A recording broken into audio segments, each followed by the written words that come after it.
La soga crujía bajo el peso del viento helado mientras la multitud se apretaba en la plaza del pueblo. La nieve caía lenta, como si el cielo mismo quisiera cubrir la vergüenza de los hombres reunidos allí. Un murmullo de voces tensas se mezclaba con el sonido metálico de las espuelas, y en medio de aquel silencio denso se escuchó un llanto, el de un bebé arropado entre los brazos temblorosos de su hermana mayor. Nadie sabía de dónde había salido aquel hombre de sombrero oscuro que, arrodillado frente a los niños, parecía querer decir algo, pero sus labios se movían despacio, como si midiera cada palabra antes de soltarla. Todos lo miraban, esperando un gesto, un disparo, una orden. El pueblo entero contenía la respiración. La mujer en la horca, con las manos atadas y la mirada fija hacia adelante, era para algunos una criminal, para otros una víctima, y para muy pocos, la única voz honesta que había tenido aquel maldito pueblo. Su nombre era Clara Montenegro, y el día que los jinetes del juez llegaron con la sentencia, nadie se atrevió a defenderla. Nadie, excepto esa niña de ojos grises que ahora sostenía a su hermanito con fuerza como si la vida se le escapara entre los dedos. El hombre arrodillado se llamaba Esteban Cruz. Era forastero, pistolero curtido por las balas y por los años de sangre que había dejado a su paso. Había visto muchos ahorcamientos, demasiadas muertes en plazas polvorientas, pero algo en aquella escena le heló la sangre. Quizás fue la inocencia rota en los ojos de la niña, quizás el frío que parecía morderle hasta los huesos, o tal vez esa sensación oscura de que aquel ajusticiamiento no era justicia, sino un espectáculo para saciar el poder de unos pocos. La campana del pueblo sonó 3 veces. El verdugo, un hombre grande con manos como troncos, se acercó a la palanca de la trampilla. La multitud se agitó, algunos rezaban, otros sonreían con crueldad. La niña apretó los labios y abrazó al bebé con más fuerza. Fue entonces cuando Esteban habló. «Si tiras de esa palanca», dijo con voz grave, firme, que resonó en la plaza, «matarás a una inocente».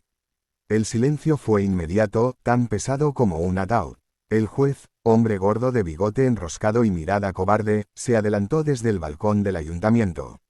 «Inocente, dices», gritó con desprecio. «Esa mujer robó, mintió y se levantó contra la ley. En este pueblo no hay espacio para rebeldes». Esteban se levantó lentamente, acomodando el revólver en su cinto. Dio un paso hacia adelante, y el crujido de la nieve bajo sus botas fue el único sonido que se escuchó. «Yo conozco a los verdaderos ladrones», replicó con calma, mirando al juez directo a los ojos. «Y sé que ninguno está en esa horca». Un murmullo recorrió la multitud como una llamarada. Nadie se atrevía a moverse, pero los ojos comenzaban a brillar con una chispa de duda. Clara, desde la horca, sonrió apenas, como si aquellas palabras fueran el único consuelo antes de la muerte.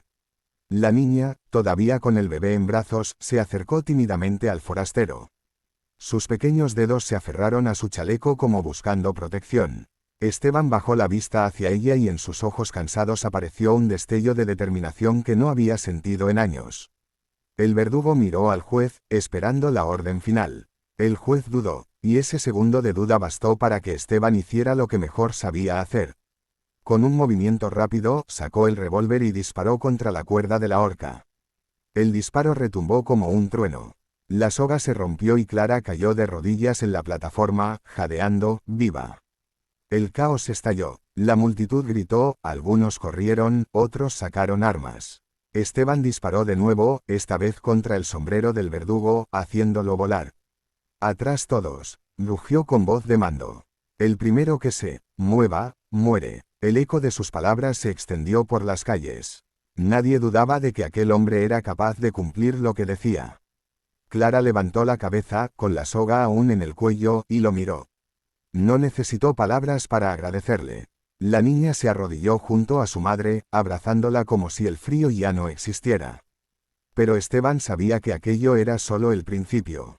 Había desafiado a la ley corrupta del pueblo, y los hombres del juez no se quedarían quietos. Sintió cómo el peso de todos los rifles apuntaba hacia su espalda. «Tienen miedo», susurró para sí mismo. «Y con miedo se les puede vencer». El juez gritó: «Mátenlo». El sonido metálico de los gatillos al tensarse llenó el aire. Esteban empujó a la niña y a Clara hacia un costado, cubriéndolas con su cuerpo. Disparó primero, como siempre lo había hecho. 2 hombres cayeron al suelo antes de que los demás pudieran reaccionar. El pueblo entero se convirtió en un infierno. Balas silbaban, la gente corría, las ventanas se cerraban con golpes secos. Esteban, con precisión mortal, derribaba a cada uno de los pistoleros que se acercaban. Pero eran demasiados, y él solo. De pronto, un grupo de hombres del pueblo, cansados de años de abusos, se armó con palos y viejas escopetas. Se unieron a Esteban, gritando contra el juez y sus guardias. Era la chispa que faltaba para encender la rebelión. Clara, con la soga aún colgando, tomó a sus hijos entre los brazos y se resguardó detrás de un barril. Sus ojos brillaban con lágrimas, pero también con fuego. El juez, al ver que la situación se le escapaba, intentó huir hacia la puerta trasera del ayuntamiento. Esteban lo vio y lo persiguió entre la nieve y el humo de los disparos. «Detente, cobarde», gritó, su voz retumbando entre los muros de madera. El juez corrió torpemente, resbalando, jadeando como un animal acorralado. Llegó hasta el establo, donde un caballo lo esperaba. Pero antes de montar, Esteban ya estaba allí, apuntándole con el revólver. «Te di la oportunidad de enfrentarme como un hombre», dijo con tono helado. «Elegiste correr como rata». El juez levantó las manos, temblando. «No dispares, por favor. Te daré dinero, tierras, lo que quieras». Esteban lo miró fijamente. El recuerdo de la niña sosteniendo al bebé, el dolor en los ojos de Clara, la injusticia que había presenciado tantas veces, todo se mezcló en su mente. «Lo único que quiero es justicia», respondió. El disparo retumbó. El juez cayó al suelo, su cuerpo inmóvil sobre la nieve manchada de rojo. Cuando Esteban regresó a la plaza, el silencio había vuelto. Los hombres del juez estaban muertos o rendidos. La multitud lo miraba como si hubieran visto un fantasma, como si aquel pistolero forastero hubiera traído con él la mano de la muerte y, al mismo tiempo, la semilla de la esperanza. Clara, con sus hijos entre los brazos, se levantó y caminó hacia él. «¿Por qué lo hiciste?», preguntó con voz quebrada. Esteban la observó en silencio. Miró a la niña, que lo miraba con una mezcla de miedo y admiración, y al bebé que dormía ajeno a todo. «Porque ya era hora de que alguien se atreviera», dijo finalmente. Nadie aplaudió, nadie gritó. Solo hubo un silencio pesado, lleno de respeto. Esa noche, el pueblo ardió en llamas, pero no por la destrucción, sino por la purga de un tiempo nuevo. Los hombres y mujeres, antes sometidos, ahora se levantaban con valor. Esteban, sin embargo, sabía que no podía quedarse. Su destino no era construir, sino abrir camino con sangre y pólvora.